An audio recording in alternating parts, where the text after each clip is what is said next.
ওজন স্কেল কর্পোরেশনে আপনাকে স্বাগতম। আজ নিয়ে আসলাম ইন্ডিয়ান স্কেলের মাদারবোর্ড।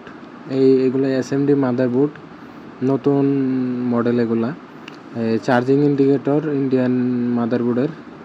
এছাড়া এগুলো হলো আপনার কিপ্যাডের তার এবং ডিসপ্লে। এগুলো 0.5 ইঞ্চি ডিসপ্লে, সবুজ কালার। আর এগুলো সবই মাদারবোর্ড। যাদের লাগবে স্ক্রিনে দেওয়া নাম্বারে যোগাযোগ করে অর্ডার করলে সারা বাংলাদেশের যে কোনো জায়গা থেকে হোম ডেলিভারি নিতে পারবেন। মালের কোনো টাকা অগ্রিম দিতে হবে না, শুধু ডেলিভারি চার্জ দিয়ে দিতে হবে। এগুলো সবই ইন্ডিয়ান মাদারবোর্ড, অনেক স্টক আসছে আজকে। আর এইগুলো হলো কিপ্যাড 4 বাটন। তো যাদের লাগবে স্ক্রিনে দেওয়া নাম্বারে যোগাযোগ করে অর্ডার করবেন। সবই ইন্ডিয়ান মাদারবোর্ড। এগুলো এসএমডি মাদারবোর্ড। এইগুলা রড ওয়েট স্কেলে ইউজ করলে খুবই ভালো পারফরমেন্স আসে। এছাড়া 30 কেজি, 40 কেজি, 100 কেজি স্কেলেও চলবে। ভিডিওটি দেখার জন্য ধন্যবাদ। ভালো থাকবেন।